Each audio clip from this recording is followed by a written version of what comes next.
mapagpalang araw sa ating lahat mga anak. Sa araw na ito ay ating itutuloy ang pagbabasa ng Biblia. Sa araw na ito ay ating pag-aaralan ang wastong pamumuhay. Ayon sa Tito chapter 2 verse 2, sabihin mo sa mga nakakatandang lalaki na sila'y maging mapagpigil sa sarili, marangal, makatuwiran, at matatag sa pananampalataya, sa pag-ibig at pagtitiis. Amen. Praise the Lord. Yes mga anak, nararapat lamang na tayo ay matutong magpigil sa sarili. Lalo ang mga kalalakihan, naku mga anak, pigilan natin ang ating mga sarili para wag tayo malulong sa kasalanan, lalo higit sa lahat sa temptation. Mga anak, iwasan natin ang mga tentasyon. Kailangan pigilan natin ang ating sarili. At pipigilan din ang ating sarili lalo sa mga salitang hindi nakakalugod sa ating mahal na Panginoon. Yes mga anak, pigilan natin ang ating mga dila. Kung dati ikaw ay isang palamura, ikaw ay isang chismoso, chismosa o ano ka man dyan, mga anak, pigilan natin ang ating mga sarili dahil hindi yan nakakalugod sa ating mahal na Panginoon. Bagkus ikaw ay gumagawa ng isang malaking kaguluhan, lalo higit sa lahat yung pagsasalita or panlilibak sa kapwa. Naku mga anak, kung wala ka man lamang magandang sasabihin, itiko mo na lamang ang iyong mga bibig. Huwag ka na lang mag-comment ng mga negatibong mga bagay. At mga anak, alalahanin natin na itong ating dila ay napakaliit na bahagi sa ating katawan, pero ito ay makagawa ng napakalaking kaguluhan. Yes mga anak, lalo pag hindi ikaw marunong magpigil sa iyong sarili.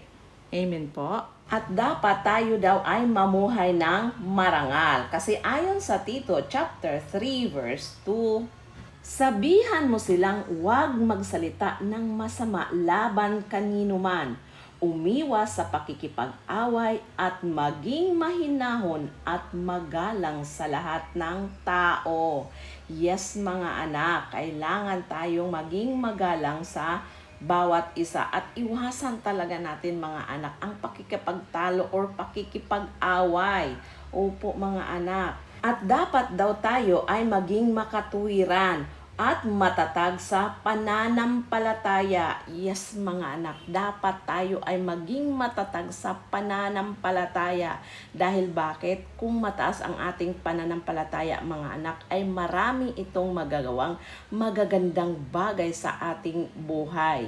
Opo mga anak, kailangan na bilang isang Kristiyano, dapat makitaan ka na napakataas ang iyong pananampalataya. Huwag tayo mabagabag sa kung ano-ano mang mga bagay dito sa lupa. Huwag tayong mag-alala, huwag tayong matatakot. Dapat ibigay natin ang buong-buo nating pananampalataya, buong-buo nating tiwala sa ating Diyos na buhay. Kasi ayon sa Hebrew chapter 11 verse 6, hindi maaaring kalugdan ng Diyos ang walang pananampalataya sa Kanya, sapagkat ang sino mang lumalapit sa Diyos ay dapat sumasampalatayang may Diyos at Siya ang nagbibigay ng gantimpala sa mga humahanap sa Kanya. Yes mga anak, it is impossible for you to please God if you have no faith in Him. Kailangang makitaan ka ng mataas na pananampalataya, naniwala ka na ang Diyos na buhay ay kayang-kayang gumawa ng lahat ng bagay. Yes, napaka-imposible sa tao, pero sa Diyos walang imposible. Dahil mga anak, kung wala kang pananampalataya, hinding-hindi ka kalulugdan ng ating Diyos na Ama na nasa langit. At ayon pa sa Kawikaan, chapter 3, verse 5 to 6, kayawi ka magtiwala buong puso at lubusan at huwag kang mananangan sa sariling karunungan. Sa lahat ng iyong gawain, siya nga'y alalahanin upang ikay patnubayan sa iyong mga tatahakin. Opo mga anak, ibigay mo ng buong buo ang tiwala sa ating Diyos na Ama na nasa langit. You have to trust in the Lord with all your heart and lean not with your own understanding. In all your ways, acknowledge Him and He will make straight your paths. Iyan po mga anak, kasi ang tao ay may ibang kaparaanan, pero ang kaparaanan ng ating Diyos na buhay ay siyang nararapat nating sundin dahil yun ang nakakabuti sa ating sarili.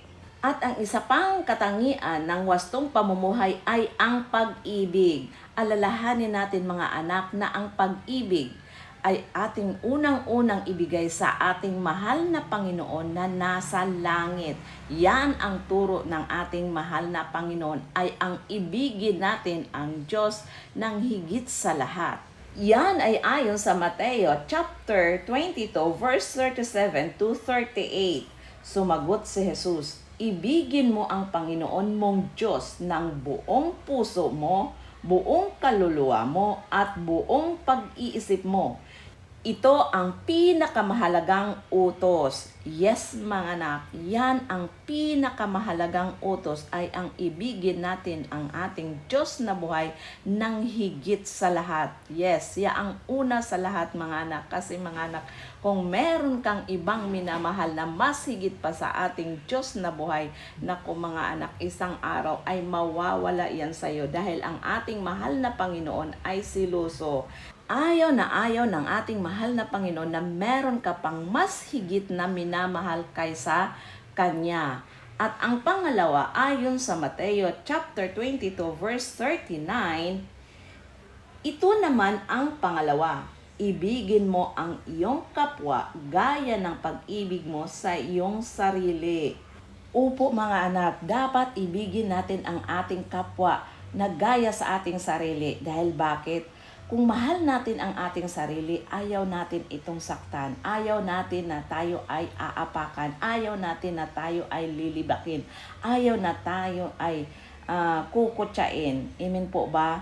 So kung ayaw mong mangyari yan sa iyong sarili, mga anak, huwag mo din yang gawin sa ating kapwa. Kasi nga, sabi, mahalin natin ang ating kapwa gaya ng ating sarili. So kung anong ayaw mo mangyari sa iyong sarili, yun din ang gawin mo sa ating kapwa. At ang isa pang katangian ng wastong pamumuhay ay ang pagtitiis. Dahil ayon sa Galatians chapter 6 verse 9, kaya't huwag tayong mapagod sa paggawa ng mabuti sapagkat pagdating ng takdang panahon, tayo ay aani kung hindi tayo susuko. Yes mga anak, huwag tayong mapagod. Dapat tayo ay magtiis. Dapat lagi tayong gumawa ng mabuti na kahit pa tayo ay inaapakan na kahit tayo ay kinukutya na, patuloy tayong gumawa ng mabuti dahil pagdating ng panahon, aanihin natin yan mga anak. Yes, mga anak, yan ang sabi ng ating mahal na Panginoon. At ayon pa sa Hebrew chapter 12 verse 1, kaya nga, dahil napapaligiran tayo ng napakaraming saksi, tanggalin natin ang anumang balakid at ang kasalanang kumakapit sa atin. Buong tiyaga tayong tumakbo sa takbuhing nasa ating harapan. Yes, mga anak, run with perseverance. Kailangan natin mga anak ay mapagtagumpayan natin ang ating pagtakbo sa ating buhay. Yes mga anak, dahil tayo ay parang nasa race mga anak.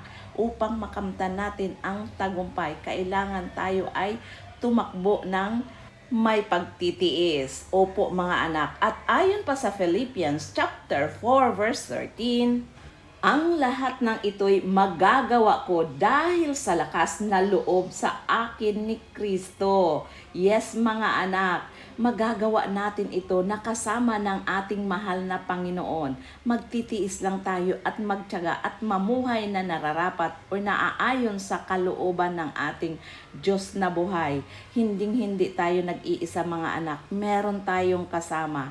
Kasama natin sa ating pagtakbo na ating makamtan ang buhay na walang hanggan ay ang ating mahal na Panginoon. Dahil ayon sa Deuteronomy chapter 31 verse 8, si Yahweh ang mangunguna sa iyo.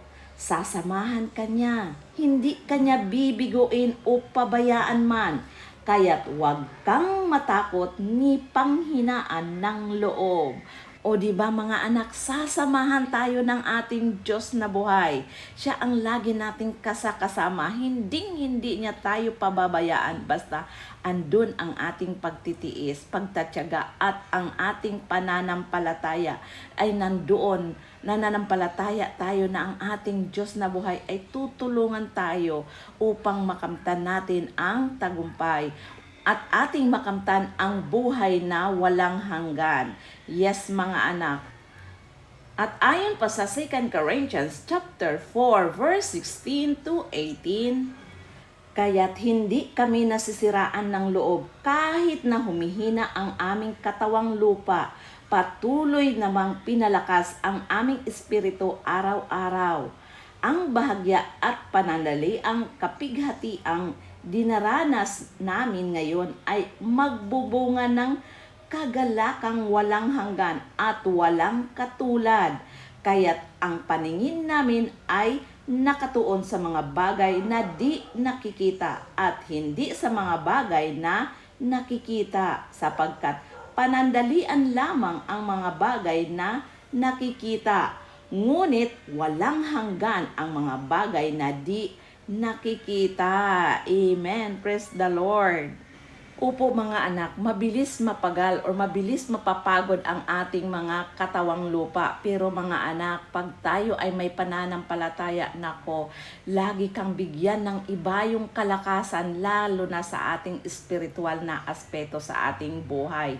Madalas ko yan naranasan mga anak na ako minsan ay nagkaroon ng or nanghihina ang aking katawang lupa dahil ako nga ay matanda na at nakaranas na ako ng maraming matinding karamdaman, pero patuloy akong pinalakas ng ating Diyos na Ama na nasa langit dahil kinakapitan ko ang kanyang mga salita. Kinakapitan ko ang mga pangako ng ating mahal na Panginoon dahil ang ating Diyos na buhay ay hindi sinungaling. Tapat at totoo ang ating mahal na Panginoon. Kaya mga anak, huwag tayong panghinaan ng loob. Huwag tayong manlulupaypay. Magbasa tayo ng Biblia at kapitan natin ang bawat bersikulo na ating mababasa dahil yan ay totoo. Amen po. So yun lamang po mga anak. To God be all the glory. Hanggang sa susunod nating pagbabasa